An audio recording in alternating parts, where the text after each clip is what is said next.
Olá, irmãos, graça e paz no Senhor Jesus, que a graça do Senhor e a sua misericórdia os alcance neste dia.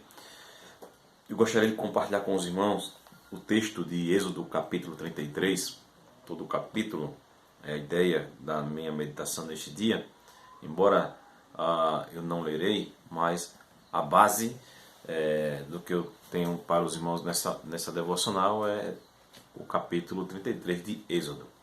Vamos orar?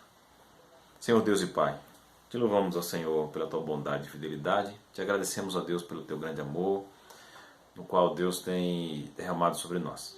Perdoa os nossos pecados, nossas faltas e nos ilumina, ó Deus, na tua palavra. Assim oramos em nome de Jesus. Amém. Meus irmãos, ao ler esse texto, eu pude então refletir alguns aspectos dos dias que temos vivido, à luz do Evangelho descaracterizado que estamos a observar, né, nos nossos dias, ou seja, um evangelho que tem sido apresentado como um produto, os crentes como esses consumidores. Infelizmente hoje o que nós percebemos é os homens trocando as dádivas pelo o dono, né, aquele que dá essas dádivas. E percebemos também as pessoas em busca das coisas desta terra e não de Deus. E é interessante, irmãos, quando nós olhamos para o contexto do povo de Israel, à luz do texto que nós lemos, nós vamos observar aqui, queridos irmãos, que a presença de Deus era algo muito importante na vida do seu povo. O povo de Deus que então buscava. E nós bem sabemos que Deus apareceu na sarça ali no deserto a Moisés. A glória de Deus se manifestou ali em Moisés. E diz o texto que Moisés então caiu de rosto em terra. E a presença, irmãos, de Deus revelou-se poderosa no Egito. E esta presença quebrou o poder dos deuses, quebrou o orgulho de Faraó. E nós bem sabemos que o povo de Deus foi liberto pelo sangue do Cordeiro. Protegido pela presença de Deus naqueles símbolos que nós sabemos, a coluna de fogo, a coluna de nuvem, que eram símbolos da presença de Deus ali, que davam direção, que apontavam proteção também para o seu povo. Mas, à luz do texto que nós observamos aqui, houve um dia em que a presença de Deus foi embora do arraial do seu povo, do povo de Israel. E então, queridos irmãos, o povo pecou, e nós também sabemos que o pecado ele faz uma separação entre nós e o nosso Deus. E nós também sabemos também que a maior tragédia do pecado, irmãos, é que ele afasta de nós a presença de Deus. E à luz disso, queridos irmãos, eu gostaria de chamar a sua atenção neste dia para entender que a maior necessidade da igreja do Senhor, do povo de Deus, é a presença de Deus. Olhando, irmãos, olhando esse contexto, nos chama a atenção alguns aspectos importantes para que nós aprendamos neste dia. O primeiro aspecto que eu gostaria de compartilhar com os irmãos é sobre a necessidade que nós temos de diagnosticar a causa, muitas das vezes, do afastamento de Deus na nossa vida, na vida da igreja. É interessante que quando nós pegamos aqui o texto, no versículo 4, né, os filhos de Israel, que então se arrependeram, eles odiaram o que tinham feito. O texto diz que, ouvindo o povo estas más notícias, pôs-se a prantear, e nenhum deles se vestiu os seus atavios. Desprezaram-se por causa disso, por causa do seu pecado. Eles compreenderam, irmãos, que tinham trazido tragédia sobre as suas cabeças. Eles compreenderam a gravidade do seu pecado diante de Deus. Afinal de contas, irmãos, o pecado, ele ofende a santidade de Deus. Quando então o povo de Deus redimido se rebela, quando o povo de Deus ele então peca contra Deus, isso traz consequências, calamidades. E hoje, irmãos, infelizmente, temos observado a igreja tendo uma visão superficial da malignidade do pecado. E às vezes não sentimos fome de Deus, nem notamos até que a presença de Deus se apartou de nós. tampouco não sentimos essa falta, não sentimos a falta da presença de Deus dentro de nós. É necessário, irmãos, ter essa consciência que por causa do pecado, Deus então está se retirando do meio do seu povo. Deus, aquele que fizera milagres, aquele que de fato operou sinais e prodígios, que arrancou o seu povo das mãos do faraó, que fez milagres tremendos ali, queridos irmãos, triunfou sobre os deuses, sobre o faraó, agora então estava distante daquele povo. E isso, irmãos, trouxe desalento para aquele povo. Isso trouxe um alarme muito grande, a ponto daquele povo agora prantear, chorar diante de Deus. E isto nos traz uma aplicação para nós, irmãos, como igreja, que a igreja ela pode ter tudo. Ela pode usufruir de bens materiais, mas, queridos irmãos, se Deus não estiver presente, se sua glória não estiver presente, é como se nós estivéssemos na terra prometida, Canaã, sem a presença de Deus, que seria para nós um lugar que poderia assim falar de estranho para nós. O salmista, no Salmo 42, nos lembra, dizendo: olha, a minha alma tem sede de Deus, o Deus vivo.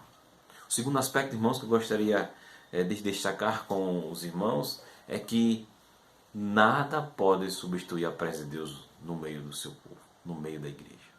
Deus prometeu, observem o texto no versículo 2, que o povo iria ser acompanhado dos anjos, do anjo.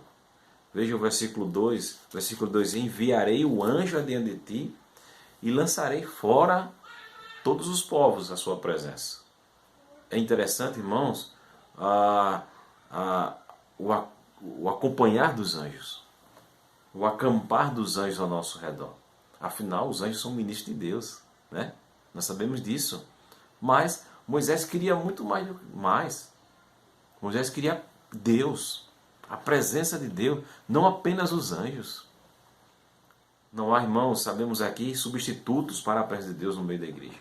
E é interessante, queridos irmãos, que Deus prometeu àquele povo vitória, prometeu desalojar os povos da terra, prometeu que eles teriam vitória, mas Moisés não queria apenas vitória. Moisés queria Deus. Moisés não queria apenas as bênçãos. Moisés queria o abençoador. Olha que coisa. Canaã, queridos irmãos, como já falei, ela sem Deus se torna estranha. Nada pode substituir Deus em nossa vida, irmãos. E isso nos traz outra aplicação para nós. E eu gostaria de perguntar para a sua reflexão: qual tem sido o elemento que tem ocupado o lugar de Deus no meio da igreja, na sua vida? Outro aspecto, irmãos, à luz da necessidade de buscarmos a Deus como igreja, como servo do Senhor, é que como buscar de volta essa presença? Como resolver essa situação? Para que Deus volte de fato a estar presente na vida do seu povo. Observe, irmãos, Moisés, ele sente o fardo e ele retira-se para orar. No versículo 7 diz que, ora, Moisés costumava tomar a tenda e armá-la para si, bem longe do arraial, e lhe chamava a tenda da congregação. Todo o que buscava ao Senhor saía à tenda da congregação, que estava fora do arraial. A restauração, irmãos, da igreja, do seu povo, da minha vida, da sua vida, ela começa quando entendemos a necessidade de orar. Assim também a necessidade dos líderes buscar a oração. A restauração dos irmãos da igreja começa quando nós rompemos com o pecado e buscamos a ter uma vida de oração. E foi essa aqui a vitória do seu povo. Sempre, irmãos, que um homem ele se consagrava, sempre que um grupo se consagrava ao Senhor, Sempre que um grupo buscava a Deus fervorosamente, Deus restaurava, Deus mudava aquela situação. Sem oração, queridos irmãos, a igreja não tem poder. Sem oração, irmãos, os corações eles se derretem. Moisés, irmãos, estava ansioso para que a presença de Deus fosse retomada no meio do seu povo. E assim, queridos irmãos, ele estabeleceu um lugar de oração. Ele não pressionou, ele foi espontâneo. E o texto diz que todo aquele que buscava ao Senhor saía à tenda da congregação. Sabemos que nem todos ali foram àquela tenda, mas aqueles que compreenderam foram até ao lugar de oração. Queridos irmãos, o que nós podemos tirar de aplicação aqui nesse terceiro aspecto é que não basta apenas deixar o pecado. É preciso desejar, é preciso ansiar pela presença e a volta dela no meio do seu povo. E eu gostaria de concluir esse momento, entendendo, queridos irmãos, que a igreja ela deve de fato ansiar pela presença de Deus. Em primeiro lugar, ela deve diagnosticar a causa desse afastamento. Em segundo lugar, queridos irmãos, nada pode substituir a presença de Deus no meio da sua igreja. Em terceiro lugar, como é que nós devemos buscar essa presença? Em oração. Assim foi a atitude de Moisés como líder.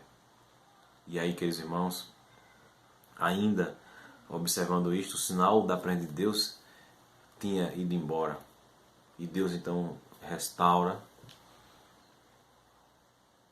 a vida do seu povo. Nós vemos uma nova vitalidade quando Deus retoma. A adoração ela se torna mais viva. As orações ela se tornam mais fervorosas. E aí, queridos irmãos, algo mais importante para nós é que a glória de Deus ela foi manifestada em seu Filho Jesus. O Verbo se fez carne, o Verbo habitou entre nós, e este Verbo ele veio cheio de graça, de verdade. E o texto diz que nós vimos a glória, a sua glória, como a glória do unigênito do Pai. Interessante, queridos irmãos, que Deus prometeu estar conosco todos os dias até a consumação do século. Jesus está aqui. Ele está entre nós. Ele está em nós. Nós fomos convocados a adorá-lo. Se você tem sentido esta falta, entenda a necessidade de você buscar em oração para que esta presença do Senhor seja retomada na sua vida. Busque compreender o que é que tem tomado o lugar de Deus na sua vida. Busque diagnosticar qual tenha sido a causa maior para que a presença de Deus se afaste ou tenha se afastado de você. E lembre-se que o Senhor enviou o seu único Filho. E esta é a presença gloriosa de Deus. E Ele é o caminho, Ele é a verdade e Ele é a vida no qual você pode chegar até Deus. Que o Senhor o abençoe grandemente neste dia. Ele traga contentamento, paz, alegria ao seu coração. Vamos orar mais uma vez? Eu convido você a baixar a sua fronte e fechar os seus olhos e dizer: Senhor, aonde eu tenho pecado? Aonde, Deus, eu tenho que lembrar que falhei e eu devo buscar a Tua presença? Oremos. Senhor Deus e Pai, te louvamos, ó Deus, pela Tua destra fiel, pela Tua bondade e misericórdia. Te agradecemos, ó Pai, porque o Senhor nos amou de maneira incondicional. Perdoa, Senhor, os nossos pecados. E nos ajuda, Deus, a lembrar de onde nós caímos e que, ó Deus, voltemos ao primeiro amor. Obrigado a desejar por tudo, pela Tua igreja, pela Tua palavra. E que a Tua igreja ela venha ansiar, de fato, pela Tua presença. Em dias nos quais estamos vivendo. Oramos em nome do Teu Filho, Jesus. Amém.